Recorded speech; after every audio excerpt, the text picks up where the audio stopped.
आज हमारे साथ हैं फिरोज अजीज, जहां पर हम बात करेंगे आपके एसआईपी की, आपके म्यूचुअल फंड निवेश की।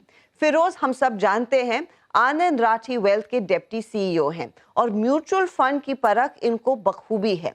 तो उनसे पूछेंगे कि इस समय आपकी रणनीति क्या होनी चाहिए जब एक नए निवेश की बात होती है। फिरोज, बहुत बहुत शुक्रिया हमारे लिए समय निकालने के लिए, और सबसे पहले दिवाली की ढेरों शुभकामनाएं। आपको भी ढेरों शुभकामनाएं और हर व्यूअर को भी इस फेस्टिव सीजन्स की मुबारकबादें। इस दिवाली तो लग रहा है कि शुभकामनाओं की जरूरत है, क्योंकि काफी सालों बाद दिवाली से पहले एक साइजेबल सेल ऑफ में हम उतर रहे हैं। अच्छा खासा करेक्शन मार्केट में देखने को मिला है। ये जो नर्वसनेस है, सबसे पहले मुझे समझाइए कितनी जायज है? करेक्ट। देखिए, नर्वसनेस जायज इस सिचुएशन में थी। जायज फंडामेंटल रीजंस की वजह से भी थी, और मार्केट की जो गर्मी होती है, देखो जैसे प्रेशर कुकर होता है, जैसे उसमें अगर बहुत ज्यादा अब प्रेशर बन गया तो सीटी बचती है जी। अब वो प्रेशर कैसे नापा जाए, that's a separate story, but pressure बना था। 27 सितंबर 2024 में एफआई की जो लॉन्ग पोजीशंस हैं वो 81% पे गई। 4 जून जिस दिन इलेक्शन की काउंटिंग चल रही थी तब वो 10% पे थी।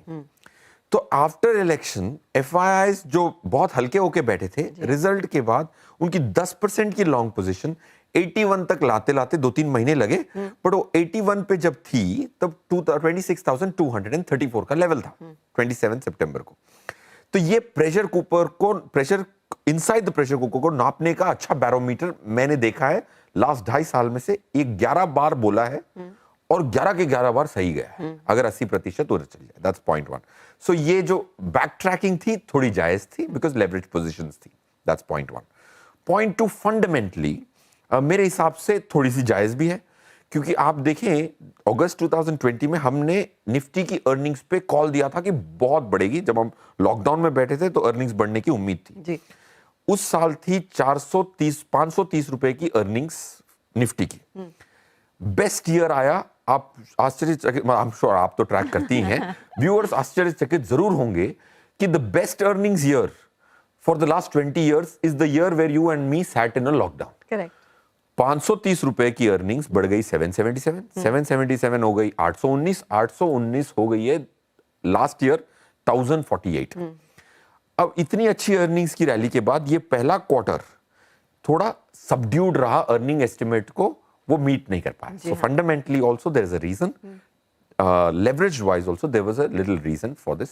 ये थोड़ी सी करेक्शन की गुंजाइश और दूसरे क्वार्टर से भी ज्यादा वैसे उम्मीद है नहीं, क्योंकि अब तक हम देख रहे हैं निराशा ही हाथ लगी है, चाहे वो एफएमसीजी कंपनियां हो, आपकी कुछ ऑटो कंपनियां।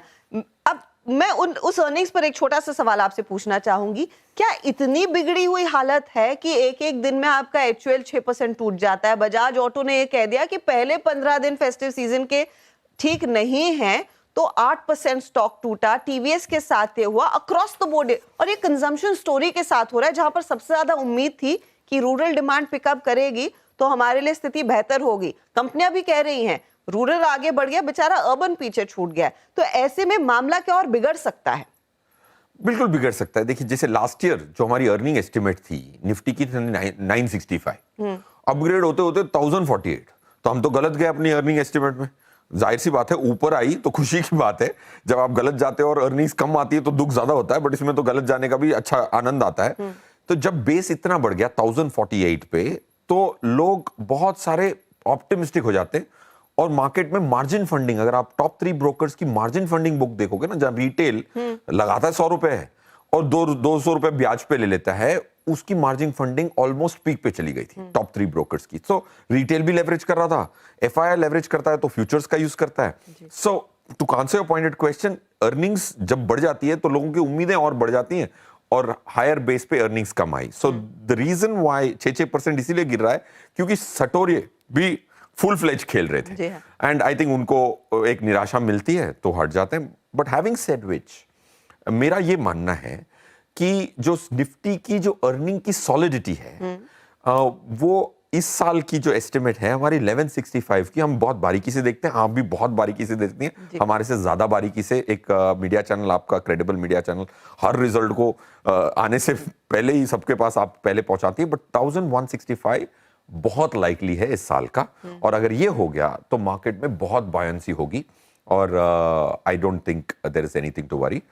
83,000 करोड़ कल तक निकले हैं, परसों तक निकले हैं एफआईआई के, और लास्ट 12 महीने में 4,32,000 करोड़ डीआईआई का एंट्री आया है। करेक्ट।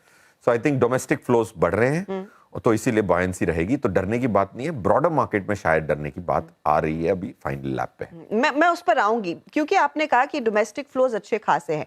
डोमेस्टिक फ्लोज में एक बहुत बड़ा योगदान हमारे जैसे रिटेल निवेशकों का होता है, लेकिन जब इस तरह का माहौल आता है कि हर रोज आपके निफ्टी 50 वाले काउंटर्स 8-8, 9-9% टूटने लगे, तो लोग वो शॉर्ट टर्म पर भी थोड़ा सा ध्यान देने लगते हैं। ये बताइए, क्या उस पर ध्यान देने की जरूरत है एक लॉन्ग टर्म निवेशक को जो एसआईपी के जरिए बाजार में पैसा लगा रहा है? और आजकल कई सारे लोग मुझे भी पूछते हैं कि मार्केट गिरने लगा है, मेरा अच्छा पैसा बन गया म्यूचुअल फंड्स में, मैं थोड़ा सा रिडीम कर लूं या नहीं। ये सोच जायज है, लेकिन एक्ट कैसे करना है? तवज्जो देना है शॉर्ट टर्म नर्वसनेस को या नहीं? देखिए, सबका आंसर अलग होगा, क्योंकि आपकी स्थिति, मेरी स्थिति, एक व्यूअर की स्थिति अलग होगी। पैसे रिडीम करना एक ज्यादा इंपॉर्टेंट और बहुत डिफिकल्ट डिसीजन है, क्योंकि इन्वेस्ट करना तो एसआईपी 2-2 हजार रुपए देने हैं, वो भी पगार आई नहीं है, अगले फ्यूचर की पगार की आप कमिटमेंट कर रहे हैं, तो इतनी बड़ी प्रॉब्लम नहीं। जैसे ईएमआई पे फोन खरीदता है तो आदमी इतना नहीं सोचता है, क्योंकि 10 महीने बाद की किस्त देनी है, 8 महीने के बाद की देनी है। So point is, disinvestment is a very large decision, point 1। Point 2, but एक चीज बहुत संतुष्ट मैं इसीलिए हूं डोमेस्टिक रिटेल पार्टिसिपेशन का बिहेवियर देख के। आप देखें, एक डेटा देता हूं, 2021 अक्टूबर, 2023 अक्टूबर, 2 साल के दरमियान निफ्टी 18,800 और 18,800 वापिस आई घूम फिर के 2 साल में। एसआईपी का आंकड़ा 11,000 से 19,000 गया, करोड़ की बात कर रहा हूं, 19,000 करोड़। यही अगर 10 साल पहले होता कि 2 साल मार्केट रिटर्न ना देती, इंडेक्स रिटर्न ना देती, और उसमें ब्रॉडर मार्केट भी नहीं चली थी ये 2 साल में, इतनी नहीं चली थी, अब चली है लास्ट। सो मैं ये कहना चाह रहा हूं कि अगर 5 साल पहले जो रिटेल का बिहेवियर था वो इतना इमेच्योर था कि 2 महीने मार्केट नहीं चली तो एसआईपी बंद हो जाती थी, एसआईपी के आंकड़े गिर जाते थे। आप 2013 का मैं वही डेटा दे सकता हूं, but for the lack of time I will not bore you with it. But this tells you that इस बार जो निवेशक आ रहा है रिटेल एसआईपी के माध्यम से, वो अपने स्टॉक में, अपने एफएनओ में शॉर्ट टर्म सोच रहा है, वही का वही इंसान एसआईपी में लॉन्ग टर्म सोच रहा है। तो म्यूचुअल फंड की जो मुहिम चलाई हुई है आपके चैनल ने, सब स्टेक होल्डर्स ने, म्यूचुअल फंड को वो थोड़ा ज्यादा स्टैटिक देखने लग गया है, और उसको दूसरा मिल गया इंस्ट्रूमेंट डेरिवेटिव में खेलने का, वहां अपना एड्रेनल रश को पूरा कर लेता है। This is a very good demarcation. अब मैं एक इवेंट कर रहा था, उसमें मैंने 10 लोगों से पूछा आप डेरिवेटिव करते हैं, ये मेरा पहला सवाल था। 8 लोगों ने कहा हम करते हैं। क्या आप एसआईपी करते हैं? उन 8 लोगों ने जो डेरिवेटिव करते हैं बोला, उन्होंने 7 लोगों ने कहा कि एसआईपी भी करते हैं। तो हम यहां से बैठ के देखते हैं तो हमें लगता है कि 2 अलग इंसान हैं, डेरिवेटिव वाले की बनत अलग है और एसआईपी करने वाले की बनत अलग है, बट इंसान 8 में से 7 सेम थे, एक ही है। हाँ। So that's the point. तो अब तो बेसिकली लोग रिस्क भी ले रहे हैं, लेकिन लॉन्ग टर्म के बारे में थोड़ा सा सेफ भी खेल रहे हैं। तो आज हमने सोचा कि इस चीज पर बात की जाए कि अगर दिवाली का मौका है और हमने इस नए संवत में अपने रिटर्न्स को बढ़ाना है, तो अप्रोच क्या हो, किस तरह के फंड्स के साथ शुरुआत की जाए। इस समय कंस्ट्रिंग आपने कहा कि देखिए मिड कैप में थोड़ा सा वो शेकआउट आ सकता है, जो हमने देखा भी है। तो फिर क्या नजरिया वही होगा जो इस साल की शुरुआत में था कि देखिए पैसे बनेंगे तो लार्ज कैप में ही, क्या उन्हीं फंड्स के साथ शुरुआत की श्री गणेश किया जाए? Yes, absolutely. देखिए, श्री गणेश करने के लिए और लक्ष्मी देवी को अपने घर लाने के लिए पहला आपको एक हेल्थ चेकअप अपने पोर्टफोलियो का ये करना पड़ेगा कि अगर आप 50% इक्विटी में नहीं है आपने ओवरऑल पोर्टफोलियो की, unless you are 80 years old, अगर आप 70 भी हैं तो आपको 50% इक्विटी में रखना पड़ेगा। अगर वो नहीं है तो आपको इस संवत अगर रिटर्न बढ़ानी है तो आपको एसेट एलोकेशन में ही बदलाव करना पड़ेगा। मैं आपको 6-7 स्कीमें बड़ी आसानी से दे सकता हूं एक व्यूअर को, बट उसमें आपका कांटा इतना मूव नहीं करेगा। सो पॉइंट, काफी लोग डेट में 60, 70, 80% लेके बैठे हैं। इंडिया के फाइनेंशियल एसेट्स की टोटल 93% डेट में है, अभी भी आज भी 93% फाइनेंशियल एसेट्स की, 93% ओवरऑल एसेट्स की, Overall ऑलमोस्ट 85% डेट में है। तो इंसानों के ही हैं, ये हाउस होल्ड सेविंग्स बोल रहा हूँ, कॉर्पोरेट को हटा के। अगर हमें अगले 4 संवत में अपनी हर हाउस होल्ड सेविंग की रिटर्न बढ़ानी है इंडिया को, तो ये 85 को घटना होगा, तभी बढ़ेगी। क्योंकि एक डेट को मैं स्मोकिंग की तरह मानता हूँ। स्मोक करते मजा बड़ा आता है, रात की नींद भी अच्छी आएगी, but long term it is poison, because आप कभी भी आप उसको बीट नहीं कर पाएंगे इन्फ्लेशन को।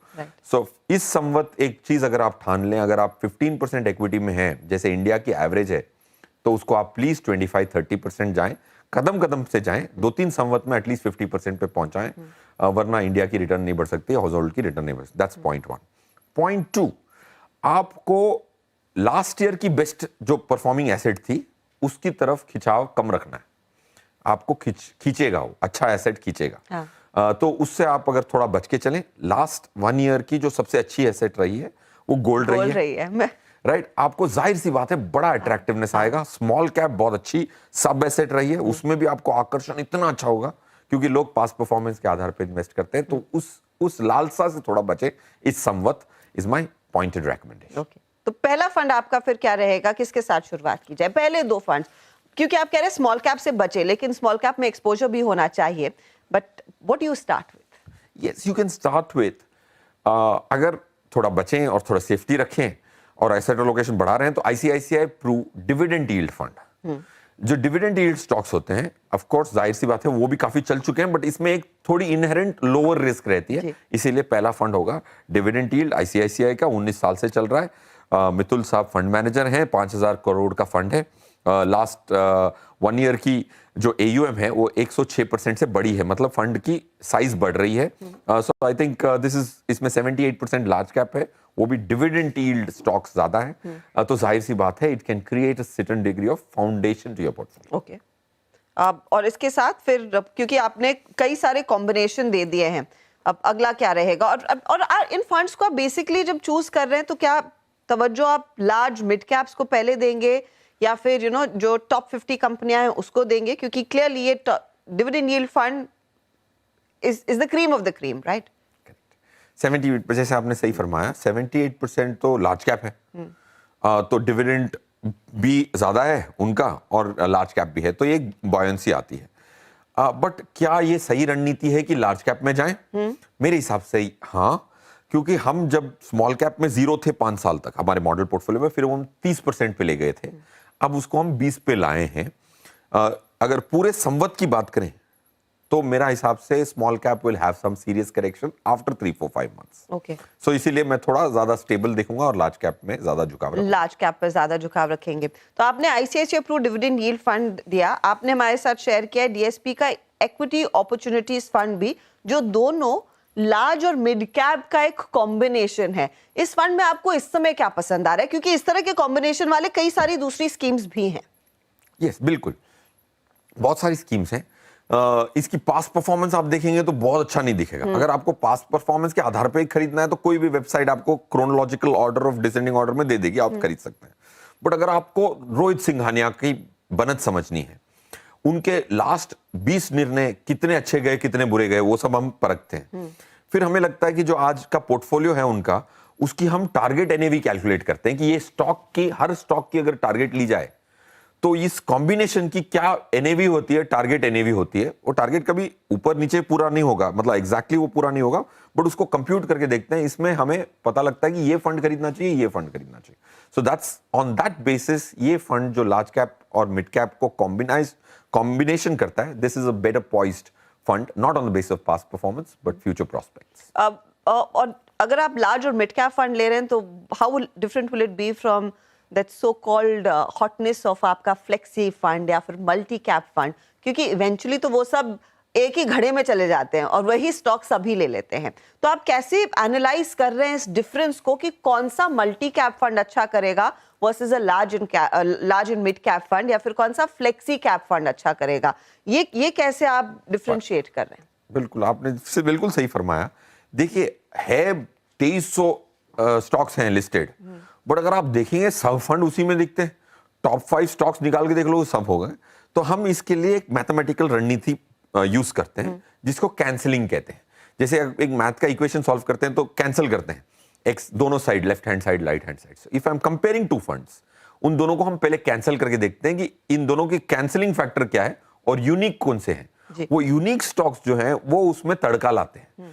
तो हम कैंसिल करके फिर ये देखते हैं, समझो कि आप एचडीएफसी फ्लेक्सी कैप और डीएसपी इक्विटी अपॉर्चुनिटीज को कंपेयर कर रहे हैं और देख रहे हैं इन दोनों में से क्या खरीदूं। पहले तो इसकी टारगेट एनएवी कंप्यूट करूंगा कि किसकी ज्यादा उम्मीद है फ्यूचर में परफॉर्म करने की, तो उससे एक इंडिकेशन मिलेगा। दूसरा फिर मैं देखूंगा डीएसपी को एचडीएफसी के कॉमन स्टॉक्स को हटा दिया जाए तो दोनों के तड़का क्या है और तड़के में कितना जायका है।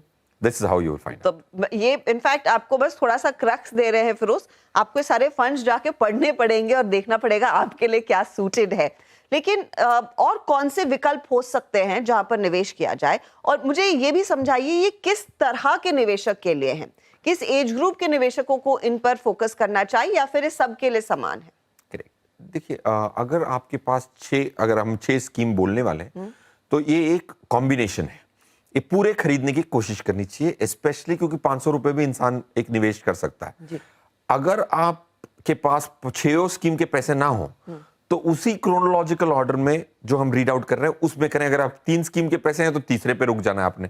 अगर 6 के हैं, बहुत ऊपर वाले की दया है कि पूरे 6 के खरीदने। सो आई थिंक सबको यही खरीदने चाहिए डिपेंडिंग ऑन द अफोर्डेबिलिटी। आपके महीने में कितनी एसआईपी आप कर सकते हैं, तो 6 के 6 खरीदेंगे तो एक पूरा पोर्टफोलियो बनेगा जो कॉम्प्लीमेंट्री होता है नेचर में। एक अच्छा करेगा तो दूसरा बुरा करेगा, जाहिर सी बात है। तो एक अच्छा स्टेबल कॉन्क्रीट पोर्टफोलियो बनता है। ओके, तो 2 फंड्स आपने स्पेसिफिकली मेंशन कर दिए, एक ICICI Pru dividend yield equity fund, DSP opportunities fund. अगले 2 अगर 3 और 4 में आए तो वो कौन से होंगे टॉप प्रायोरिटी के लिहाज से? मेरे हिसाब से स्मॉल कैप अब होगा तीसरा, क्योंकि और स्मॉल कैप में जैसे आपने सही फरमाया स्मॉल कैप होना भी चाहिए, बट कितना होना चाहिए? बहुत बुलिश हो तो ज्यादा हो सकता है, बट एटलीस्ट थोड़ा बहुत तो होना चाहिए, बिकॉज लॉन्ग टर्म की बात चल रही है, एसआईपी की बात चल रही है। तो स्मॉल कैप में हमें जो लगता है कि ऐसी स्कीम चुने जिसके अंदर जो स्टॉक्स हैं उनकी जो अर्निंग्स ग्रोथ की उम्मीद है या हो चुकी है वो बहुत अच्छी हो।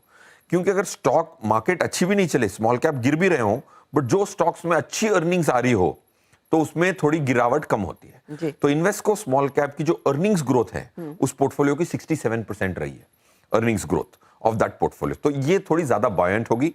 That's point 1। पॉइंट 2, ताहिर बादशाह जो सीआईओ हैं वो खुद ही इसको मैनेज करते हैं। तो स्मॉल कैप फंड है तो आप सबसे बड़ा आदमी उस कंपनी का मैनेज कर रहा हो तो एक सांत्वना रहती है, भाई सबसे छोटी कंपनियों में लगा रहा हूं, एटलीस्ट सबसे स्किल्ड फंड मैनेजर उसको अटेंशन दे रहा है। That's second.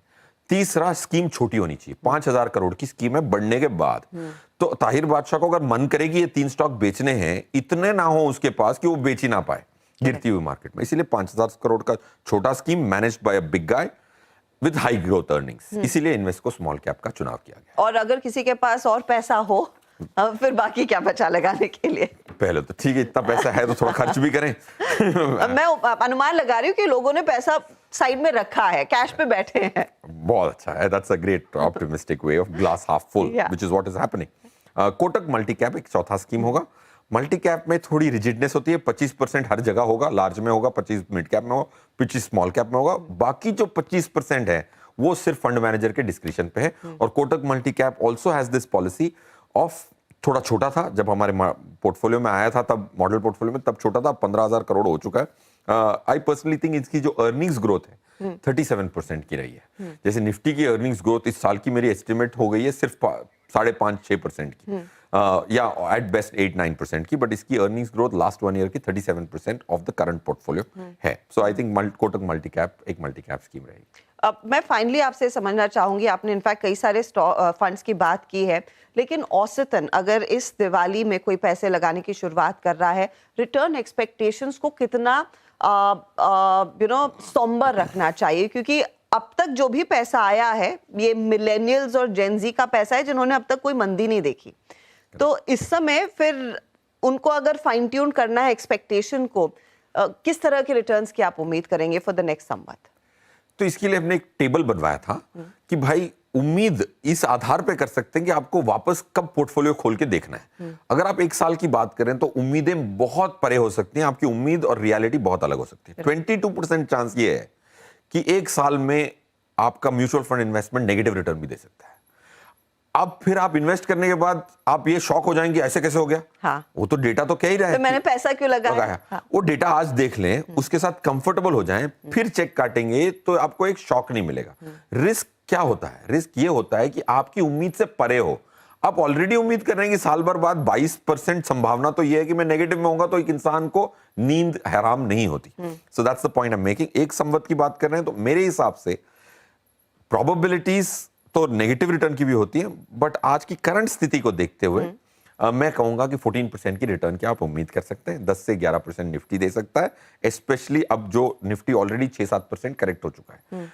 11% निफ्टी से आ सकते हैं, जिसको कहते हैं मीडियन रिटर्न। उसके ऊपर 3 से 4% का अल्फा, ये फंड मैनेजर का जो चुनाव हुआ है उस आधार पे हुआ है कि ये पूरे मिलके निफ्टी को 4% तो बीट करें, क्योंकि फी लेते हैं। सो 14% की आप उम्मीद जरूर कर सकते हैं, बट ये भी मान के चलेंगे बुरे वक्त में नेगेटिव रिटर्न भी आ सकती है, क्योंकि एक संवत की बात हो रही है। चलिए, तो क्योंकि वो कैविट दे दिया है, वो वर्स्ट के सिनारियो की बात करें, वैसे सिनारियो बहुत कम आए हैं और उम्मीद यही है कि इस करेक्शन में आपको बाजार मौके दे रहा है।